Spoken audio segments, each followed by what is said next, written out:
Hi ಎಲ್ಲರಿಗೂ ನಮಸ್ಕಾರ. Welcome back to our YouTube channel. ಇದು 9ನೇ ತರಗತಿಯ ಮೊದಲನೇ ವಿಡಿಯೋ ಆಗಿರುತ್ತೆ. ಇಲ್ಲಿ ನಾವು ವಾಸ್ತವ ಸಂಖ್ಯೆಗಳನ್ನ ವರ್ಗೀಕರಿಸುವಲ್ಲಿ ತಾರ್ಕಿಕತೆಯನ್ನ ಅನ್ವಯಿಸ್ತಾರೆ ಮಕ್ಕಳು. ಜೊತೆಗೆ ಗುಣಲಕ್ಷಣಗಳನ್ನ ಸಾಧಿಸಿ ವಿವಿಧ ಸಂದರ್ಭಗಳಲ್ಲಿ ಅವುಗಳನ್ನ ಹೇಗೆ ಬಳಸ್ತಾರೆ ಅನ್ನೋದ್ರ ಬಗ್ಗೆ ನಾವು ನೋಡ್ತಾ ಹೋಗ್ತೀವಿ.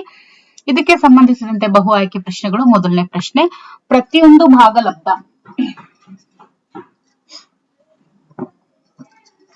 ನೋಡಿ, ಪ್ರತಿಯೊಂದು ಭಾಗಲಬ್ಧ ಸಂಖ್ಯೆ ಏನಿದೆ ಅದು ಏನಾಗಿರುತ್ತೆ? ಸ್ವಾಭಾವಿಕ ಸಂಖ್ಯೆ ಆಗಿರುತ್ತೆ, ಪೂರ್ಣಾಂಕವಾಗಿರುತ್ತೆ, ವಾಸ್ತವ ಸಂಖ್ಯೆ ಆಗಿರುತ್ತೆ, ಪೂರ್ಣ ಸಂಖ್ಯೆ ಆಗಿರುತ್ತೆ ಅಂತ ಇದೆ. ಓಕೆ, ಸರಿಯಾದಂತ ಉತ್ತರ ಏನು ನೋಡಿ? ಪ್ರತಿಯೊಂದು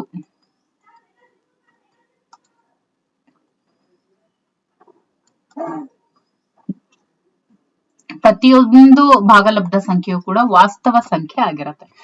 √3 ಮತ್ತು √2 ಏನಿದೆ, ಇವೆರಡರ ನಡುವೆ ಇರುವಂತ ಒಂದು ಭಾಗಲಬ್ಧ ಸಂಖ್ಯೆಯನ್ನ ಕೇಳಿದರೆ ನೋಡಿ.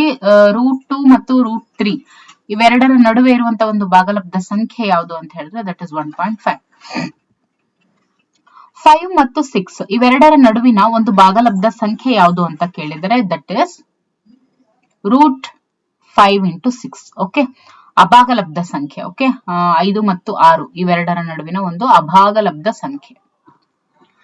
ಇನ್ನು 0.318564318564 ಈ ಸಂಖ್ಯೆ ಅನ್ನುವಂಥದ್ದು ಏನು ಅಂತ ಕೇಳಿದರೆ ಇದು ಒಂದು ಭಾಗಲಬ್ಧ ಸಂಖ್ಯೆ. ಇನ್ನು 0.2' ಮತ್ತು 0.5' ಇವೆರಡರ ಮೊತ್ತ ಏನಾಗಿರುತ್ತೆ ಅಂತ ಇದೆ. ಅಂದ್ರೆ 2 is ರಿಪೀಟಿಂಗ್ ಅಂತ ಹೇಳ್ಬಿಟ್ಟು ಡ್ಯಾಶ್ ಹಾಕಿದಾರಲ್ವಾ ಮೇಲೆ, ಅದು ರಿಪೀಟ್ ಆಗಿದೆ ಅಂತ ಹೇಳಿ. ಓಕೆ, ಸೊ ಇವೆರಡರ ಮೊತ್ತ ಏನಾಗಿರುತ್ತೆ ಅಂತ ಹೇಳಿದ್ರೆ ನೋಡಿ, ಮಾಡಿದಾಗ ನಮ್ಗೆ ಏನ್ ಸಿಗುತ್ತೆ? 7/9 ಸಿಗುತ್ತೆ. ಇನ್ನು ಅತಿ ಕಿರು ಉತ್ತರ ಪ್ರಶ್ನೆಗಳನ್ನ ನೋಡ್ತಾ ಹೋಗೋಣ. 2 ಅಭಾಗಲಬ್ಧ ಸಂಖ್ಯೆಗಳ ಗುಣಲಬ್ಧವು ಭಾಗಲಬ್ಧ ಸಂಖ್ಯೆ ಆಗಿರುವುದಕ್ಕೆ ಒಂದು ಉದಾಹರಣೆ ಕೊಡಿ ಅಂತ ಇದೆ. ಓಕೆ, 2 ಅಭಾಗಲಬ್ಧ ಸಂಖ್ಯೆಗಳು ಅಂತ ತಗೊಂಡಾಗ ನೋಡಿ, ಅವೆರಡರ ಗುಣಲಬ್ಧ ಭಾಗಲಬ್ಧ ಸಂಖ್ಯೆ ಆಗಿರುತ್ತೆ ಅಂತ ಹೇಳಿದರೆ, ಈಗ ನೋಡಿ √3 × √27. ಓಕೆ, ಇವೆರಡರ ಗುಣಲಬ್ಧ ಏನಾಗುತ್ತೆ? 81 ಆಗುತ್ತೆ. ಓಕೆ, 27 √3 ಮತ್ತೆ √27 ಏನಾಗುತ್ತೆ? 27 × 3 81 ಆಗುತ್ತೆ. ಓಕೆ, ಸೊ ಅದ್ರ √9 ಆಗಿರುತ್ತೆ. ಇದು ಒಂದು ವಾಸ್ತವ ಸಂಖ್ಯೆ ಆಗಿರುತ್ತೆ. ಇನ್ನು 0.5 ಮತ್ತು 0.55 ಇವೆರಡರ ನಡುವೆ ಇರುವಂತ ಒಂದು ಅಭಾಗಲಬ್ಧ ಸಂಖ್ಯೆಯನ್ನ ಬರೆಯಿರಿ ಅಂತ ಇದೆ. ಇವೆರಡರ ನಡುವೆ ಇರುವಂತ ಅಭಾಗಲಬ್ಧ ಸಂಖ್ಯೆ ಬಂದು 0.51001001000 ಅಗೇನ್ ಮತ್ತೆ 40 ಈ ತರ ರಿಪೀಟ್ ಆಗ್ತಾ ಹೋಗುತ್ತೆ. -2 √3 + 5 √7 ಇದರ ಅಕರ್ಣೀಕಾರಕವನ್ನ ಬರೆಯಿರಿ ಅಂತ ಇದೆ. ಓಕೆ, ಇದರ ಅಕರ್ಣೀಕಾರಕವನ್ನ ಬರೆಯಿರಿ ಅಂತ ಇದೆ. ಸೊ ಅದನ್ನ ಬರೆದಾಗ ಯಾವ ರೀತಿ ಆಗುತ್ತೆ ನೋಡಿ. -2 √3 -5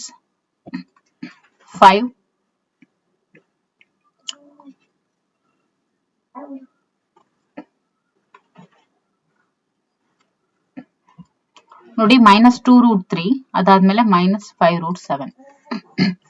ಛೇದ 4 ಇರುವಂತೆ 15.75 ಅನ್ನ ಒಂದು ಭಾಗಲಬ್ಧ ಸಂಖ್ಯೆಯಾಗಿ p/q ಫಾರ್ಮ್ ನಲ್ಲಿ ವ್ಯಕ್ತಪಡಿಸಿ ಅಂತ ಇದೆ. ಸೊ ಅದನ್ನ ನಾವು p/q ಫಾರ್ಮ್ ಅಲ್ಲಿ ನಾವು ವ್ಯಕ್ತಪಡಿಸೋದಾದ್ರೆ ಯಾವ ರೀತಿ ಆಗುತ್ತೆ ಅಂತ ಹೇಳಿದ್ರೆ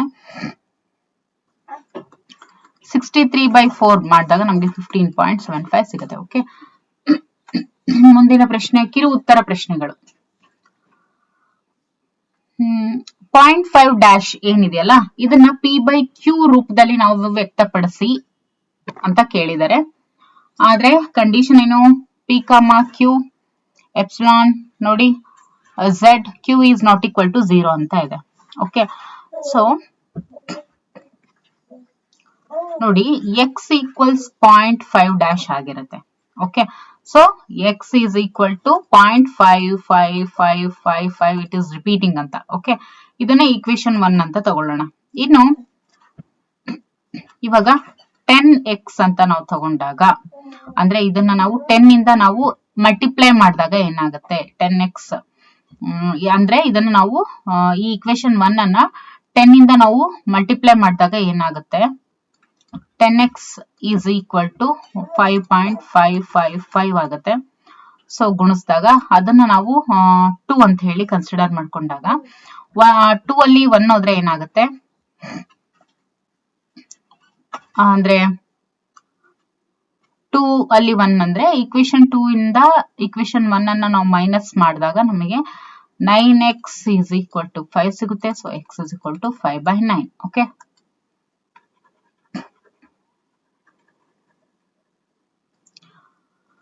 ಇನ್ನು ಮುಂದಿನವುಗಳನ್ನ ಭಾಗಲಬ್ಧ ಮತ್ತು ಅಭಾಗಲಬ್ಧ ಸಂಖ್ಯೆಗಳಾಗಿ ವರ್ಗೀಕರಿಸಿ ಅಂತ ಕೊಟ್ಟಿದ್ದಾರೆ. ಇದರಲ್ಲಿ ಭಾಗಲಬ್ಧ ಸಂಖ್ಯೆಗಳನ್ನ ನಾವು ನೋಡಿದಾಗ -0.27 ಇದು ಏನಿದೆಯಲ್ಲ ಇದು ಏನು ಭಾಗಲಬ್ಧ. ಅದಾದ್ಮೇಲೆ 0 ಇದು ಭಾಗಲಬ್ಧ. ಓಕೆ, ಅದಾದ್ಮೇಲೆ 3/2 ಇದು ಭಾಗಲಬ್ಧ. ಆಮೇಲೆ 7² ಇದು ಭಾಗಲಬ್ಧ. ಅದನ್ನ ಬಿಟ್ಟು ಈ ಸೆಕೆಂಡ್ 4 ಆಮೇಲೆ 4th 1 ಅದಾದ್ಮೇಲೆ 7th 1 ಇವಿಷ್ಟೇನಿದಾವೆ, ಇನ್ನು ಮಿಕ್ಕಿರುವಂತ 3 ಏನಿದಾವೆ ಅವು ಅಭಾಗಲಬ್ಧ ಸಂಖ್ಯೆಗಳು. ಛೇದವನ್ನ ಅಕರ್ಣೀಕರಿಸಿ ಅಂತ ಇದೆ. ಛೇದವನ್ನ ಅಕರ್ಣೀಕರಿಸಿ ಅಂತ ಇದೆ ನೋಡಿ. ಇದನ್ನ ಬರ್ಕೊಳ್ಳೋದ್ಕಿಂತ ನಾನು ಅದ್ರ ಪಕ್ಕದಲ್ಲೇನೆ ಜೊತೆಯಾಗಿನೇ ಮಾಡ್ತಾ ಇದ್ದೀನಿ. ಸೊ √5 + √3 √5 + √3. ಸೊ ಏನಾಗುತ್ತೆ 5 × √5 - 5 × √3.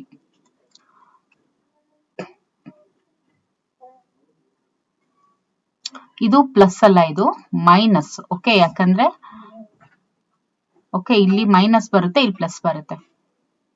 ಅದಾದ ನಂತರ ಇಲ್ಲಿ ರೂಟ್ ಕ್ಯಾನ್ಸಲ್ ಆಗಿ ಇಲ್ಲಿ ನಮ್ಗೆ ಓಕೆ ಈ ರೀತಿ ಮಾಡೋಣ. √5 ಪ್ಲಸ್ ನೋ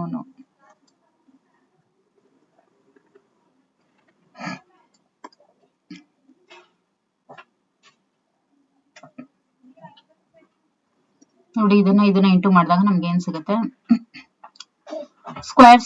ಸ್ಕ್ವೇರ್ ಮತ್ತೆ ಸ್ಕ್ವೇರ್ ಇಲ್ಲಿ ಕ್ಯಾನ್ಸಲ್ ಆಗಿ ನಮಗೆ ಇಲ್ಲಿ ಏನ್ ಸಿಗುತ್ತೆ,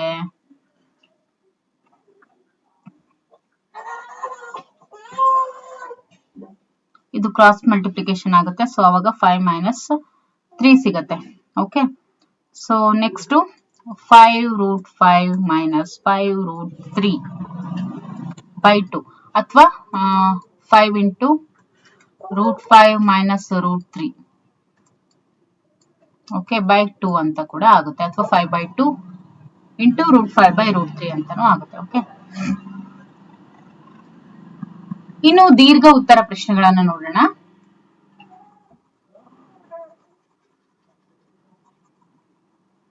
ದೀರ್ಘ ಉತ್ತರ ಪ್ರಶ್ನೆಗಳನ್ನ ನೋಡೋದಾದ್ರೆ, ಎರಡು ಅಭಾಗಲಬ್ಧ ಸಂಖ್ಯೆಗಳ ಮೊತ್ತ, ವ್ಯತ್ಯಾಸ, ಗುಣಲಬ್ಧ ಮತ್ತು ಭಾಗಲಬ್ಧವು ಅಭಾಗಲಬ್ಧ ಸಂಖ್ಯೆಯೇ ಆಗಿರಬೇಕಿಲ್ಲ ಅನ್ನುವಂತ ಹೇಳಿಕೆಗೆ ಉದಾಹರಣೆಯೊಂದಿಗೆ ಹೇಳಿ ಅಂತ ಇದೆ. ನೋಡಿ, ಎರಡು ಅಭಾಗಲಬ್ಧ ಸಂಖ್ಯೆಗಳ ಮೊತ್ತ.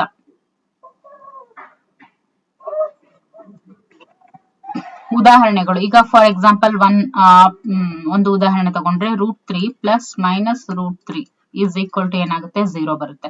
ಅಂದ್ರೆ ಒಂದು ವಾಸ್ತವ ಸಂಖ್ಯೆ, ಹೌದಲ್ವಾ? ಇನ್ನು √2 - √2 is equal to 0 ಅದು ಕೂಡ ಒಂದು ವಾಸ್ತವ ಸಂಖ್ಯೆ. ಅದಾದ ನಂತರ ಈಗ √18 okay plus √2 is equal to √36 and that is equal to 6 ನಮ್ಗೆ ಸಿಗುತ್ತೆ. ಇದು ಕೂಡ ಒಂದು ವಾಸ್ತವ ಸಂಖ್ಯೆ. ಅದಾದ ನಂತರ √12 divided by √3 is equal to ನಮ್ಗೆ ಏನ್ ಸಿಗುತ್ತೆ, √4 ಸಿಗುತ್ತೆ. ಸೊ ಇದು ಕೂಡ ಒಂದು ವಾಸ್ತವ ಸಂಖ್ಯೆ. ಓಕೆ,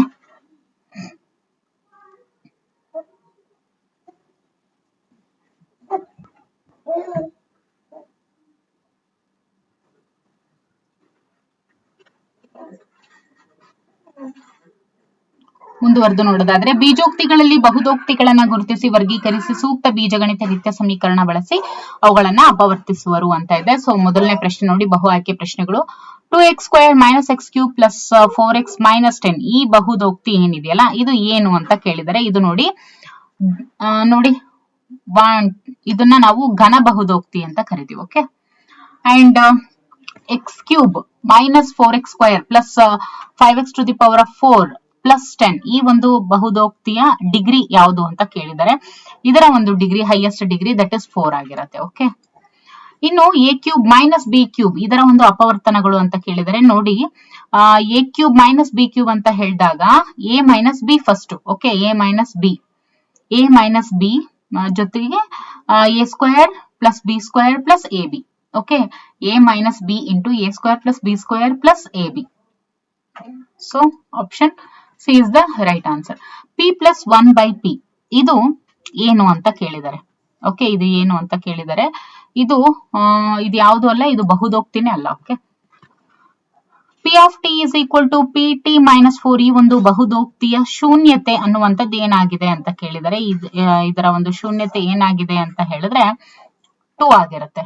ಓಕೆ, ಏನಾಗಿರುತ್ತೆ, -2 ಅಲ್ಲ, only +2. Okay, p of y is equal to y square minus ky minus 4 ನ ಬಹುದೋಕ್ತಿಯ ಶೂನ್ಯತೆಯು y is equal to 4 ಆದಾಗ k ನ ಬೆಲೆ ಏನಾಗುತ್ತೆ ಅಂತ ಕೇಳಿದರೆ, ಸೊ ಅದನ್ನ ನಾವು ಸಬ್ಸ್ಟಿಟ್ಯೂಟ್ ಮಾಡಿದಾಗ ನಮ್ಗೆ ಏನ್ ಸಿಗುತ್ತೆ, +3 ಸಿಗುತ್ತೆ. ಓಕೆ, ಕೆ ನ ಬೆಲೆ +3 ಸಿಗುತ್ತೆ. ಒಂದು ಆಯತಾಕಾರದ ಕಿಟಕಿಯ ಬಾಹುಗಳು c² + d² ಮತ್ತು c² - d² ಮಾನಗಳಾದ್ರೆ ಕಿಟಕಿಯ ವಿಸ್ತೀರ್ಣ ಎಷ್ಟು ಅಂತ ಕೇಳಿದರೆ ಏನಾಗುತ್ತೆ, ವಿಸ್ತೀರ್ಣ c⁴ ಪ್ಲಸ್ ಆರ್ ಮೈನಸ್ ನೋಡಿ a² ಇಲ್ಲೇನಿದೆ c² + d² c² - d² ಇದೆ. a plus b into a minus b form ಅಂತ ಅನ್ಕೊಂಡ್ರೆ ಏನಾಗುತ್ತೆ, a² - b². ಸೊ a² ಅಂತ ಹೇಳಿದ್ರೆ ಇಲ್ಲೇನಾಗುತ್ತೆ, a² ಅಂತ ಅಂದ್ರೆ c⁴ ಮತ್ತೆ ಮೈನಸ್ d⁴ ಚದುರ ಮಾನಗಳು. So okay, option C is the right answer. ಅತಿ ಕಿರು ಉತ್ತರ ಪ್ರಶ್ನೆಗಳು ನೋಡ್ತಾ ಹೋಗೋಣ. ಒಂದು ಸ್ಥಿರ ಬಹುದೋಕ್ತಿಯ ಡಿಗ್ರಿ ಎಷ್ಟು? ನೋಡಿ, ಒಂದು ಸ್ಥಿರ ಬಹುದೋಕ್ತಿಯ ಡಿಗ್ರಿ ಯಾವಾಗ್ಲೂ 0 ಆಗಿರುತ್ತೆ. p of x is equal to cx plus d where c is not equal to 0, c, d epsilon r. So ಈ ಒಂದು ಬಹುದೋಕ್ತಿಯ ಶೂನ್ಯತೆ ಎಷ್ಟು ಅಂತ ಕೇಳಿದರೆ ದಟ್ ಇಸ್ -d/c. ಓಕೆ, 20 ಇದು ಬಹುದೋಕ್ತಿಯೇ? ನಿಮ್ಮ ಉತ್ತರವನ್ನ ಸಮರ್ಥಿಸಿ ಅಂತ ಇದೆ. ಹೌದು, ಇದು ಬಹುದೋಕ್ತಿ. ಯಾಕೆ ಅಂತ ಹೇಳಿದ್ರೆ 20 ಇದು ಬಹುದೋಕ್ತಿ ಹೌದಾ ಅಲ್ವಾ ಅಂತ ಕೇಳಿದ್ರೆ ಎಸ್, ಅಫ್ ಕೋರ್ಸ್. ಯಾಕೆ ಅಂದ್ರೆ ಇದನ್ನ ನಾವು ಈ ರೀತಿ ನಾವು ರೆಪ್ರೆಸೆಂಟ್ ಮಾಡಬಹುದು, ಅದಕ್ಕೋಸ್ಕರ. ಸೊ ಎಕ್ಸ್ ಅಂತ ಅಂದ್ರೆ 1 ವ್ಯಾಲ್ಯೂ. So 20 × 1 is always 20. ಇನ್ನು ಎಕ್ಸ್ ಅನ್ನುವಂಥದ್ದು ಒಂದು ಬಹುದೋಕ್ತಿ ಆಗಿದ್ದು ಅದರ ಡಿಗ್ರಿ ಏನಿದೆ, n greater than r -1 greater than r equal to 1 ಮತ್ತು a epsilon r ಆಗಿದೆ. ಸೊ p of x ನ ಅಪವರ್ತನವು x - a ಆದ್ರೆ p of a ನ ಬೆಲೆ ಎಷ್ಟಾಗುತ್ತೆ ಅಂತ ಕೇಳಿದ್ರೆ, ಹಾಗಿದ್ದಾಗ p of a ನ ಬೆಲೆ ಏನಾಗುತ್ತೆ, p of a ನ ಬೆಲೆ ದಟ್ ಈಸ್ 0 ಆಗಿರುತ್ತೆ. ಇನ್ನು 5ನೇ ಪ್ರಶ್ನೆ, p of x is equal to 3x² - 4x plus k ಇದರ ಒಂದು ಅಪವರ್ತನವು x - 1 ಆದ್ರೆ k ನ ಬೆಲೆಯನ್ನ ಕಂಡು ಹಿಡಿಯಿರಿ ಅಂತ ಇದೆ.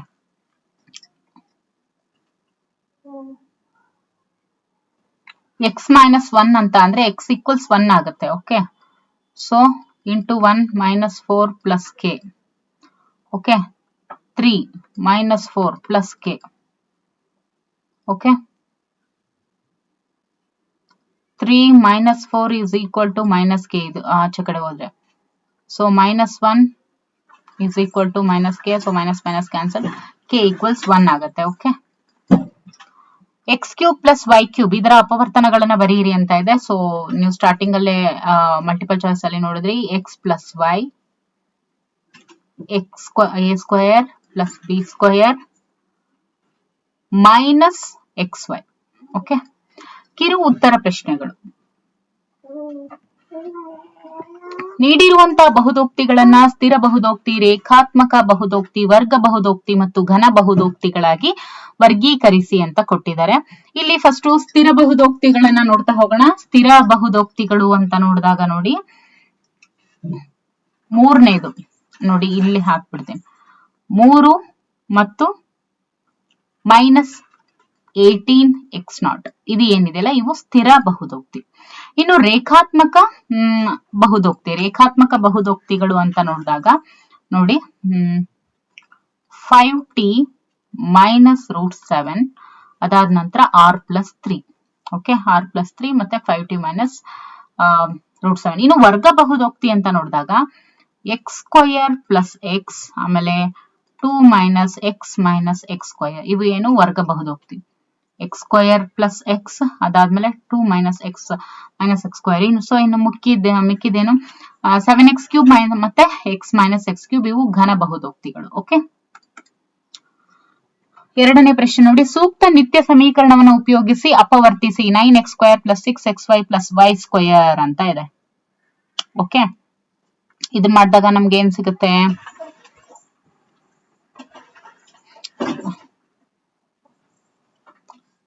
a² + 2ab + b² ಫಾರ್ಮಲ್ ಇದೆ ಅದು, ಹೌದಲ್ವಾ? ಸೊ ನಮಗೇನ್ ಸಿಗುತ್ತೆ? 3x + y² ನಮಗೆ ಸಿಗುತ್ತೆ. ಸೂಕ್ತ ನಿತ್ಯ ಸಮೀಕರಣವನ್ನು ಉಪಯೋಗಿಸಿ ಅಪವರ್ತಿಸಿ 4x² + 9y² + 16z² + 12xy - 24yz - 16xz ಅಂತ ಇದೆ. ಸೊ ಅದನ್ನೆಲ್ಲವನ್ನು ನಾವು ಮಾಡ್ಕೊಂಡಾಗ ನಮ್ಗೆ ಏನ್ ಸಿಗುತ್ತೆ? ಲಾಸ್ಟ್ ಅಲ್ಲಿ 2x + 3y - 4z into 2x + 3y - 4z. Okay,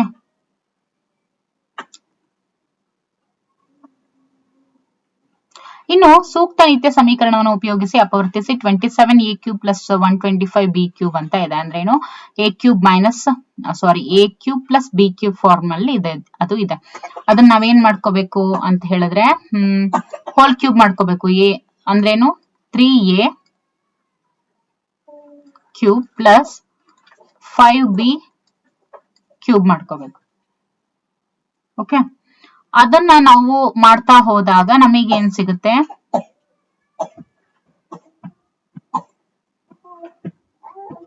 3a + 5b into 9a² - 15ab + 25b² ಸಿಗುತ್ತೆ. Okay,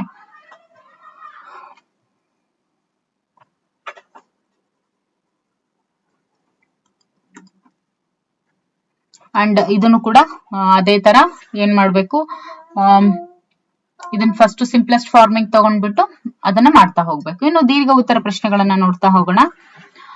p of x is equal to x³ + 3x² + 5x + 6 ಮತ್ತು p of y is equal to 4y³ + 3y² - 4y - 18 ಬಹುದೋಕ್ತಿಗಳಲ್ಲಿ p of -2 ಅನ್ನ ಎರಡು ಬಹುದೋಕ್ತಿಗಳಲ್ಲಿ ಕಂಡುಹಿಡಿಯಿರಿ. ಯಾವುದರ ಬೆಲೆ ಹೆಚ್ಚಿದೆ ಅಂತ ಕಂಡುಹಿಡಿಯಿರಿ ಅಂತ ಇದೆ. ಓಕೆ, ನೋಡಿ ಇದನ್ನ ಮಾಡಿದಾಗ ಯಾವ್ದ್ರ ಬೆಲೆ ಹೆಚ್ಚಾಗಿರುತ್ತೆ ಅಂದ್ರೆ p of x ನ ಬೆಲೆನೆ ಹೆಚ್ಚಾಗಿರುತ್ತೆ. ಓಕೆ, ಇನ್ನು ಎರಡನೇದು p of x is equal to x³ - 2x² - x + 2.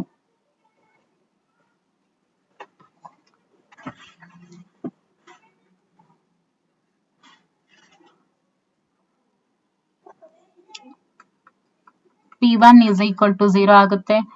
ನೋಡಿ ಯಾಕೆ ಇವಾಗ ಆ ರೀತಿ ಆದಾಗ x is equal to -1 ಆಗುತ್ತೆ, ಹೌದಲ್ವಾ? So x³ - 2x² - x + 1 divided by x - 1 ಆದಾಗ ನಮಗೇನ್ ಸಿಗುತ್ತೆ? x² - x - 2 ಆಗುತ್ತೆ. ಸೊ ಅದನ್ನ ಅಪವರ್ತಿಸಿದಾಗ ನಮಗೇನ್ ಸಿಗುತ್ತೆ? x - 2 ಇಂಟು x + 1 ಸಿಗುತ್ತೆ. ಓಕೆ, ಸೊ ಆನ್ಸರ್ ಏನು? x - 1 x - 2 x + 1. ಓಕೆ, ಇನ್ನು ಒಂದು ಆಯತಾಕಾರದ ಜಮೀನಿನ ವಿಸ್ತೀರ್ಣ p of x 25x² - 35x + 12 ಆಗಿದೆ. ಜಮೀನಿನ ಉದ್ದ ಮತ್ತು ಅಗಲವನ್ನು ಕಂಡುಹಿಡಿಯಿರಿ ಅಂತ ಹೇಳಿದ್ದಾರೆ.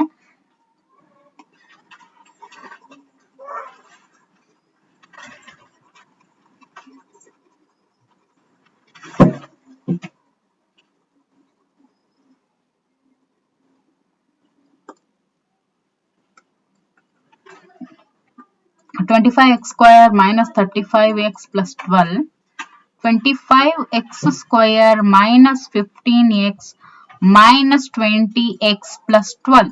ಸೊ ಇವಾಗ ಏನಾಗುತ್ತೆ? 5x into 5x - 3 - 4 into 5x - 3. So 5x - 4 into 5x - 3 ಆಗುತ್ತೆ. ಓಕೆ, ಸೊ ಉದ್ದ ಏನು? 5x - 3 ಮಾನಗಳು. ಓಕೆ, ಇನ್ನು ಅಗಲ ಏನು? 5x - 4 ಮಾನಗಳು. ಓಕೆ, ಇಷ್ಟು. ಇನ್ನು ಮುಂದಿನ ತರಗತಿಯಲ್ಲಿ ಇನ್ನಷ್ಟು ಪ್ರಶ್ನೆಗಳನ್ನ ನೋಡ್ತಾ ಹೋಗೋಣ. Okay, thank you for watching.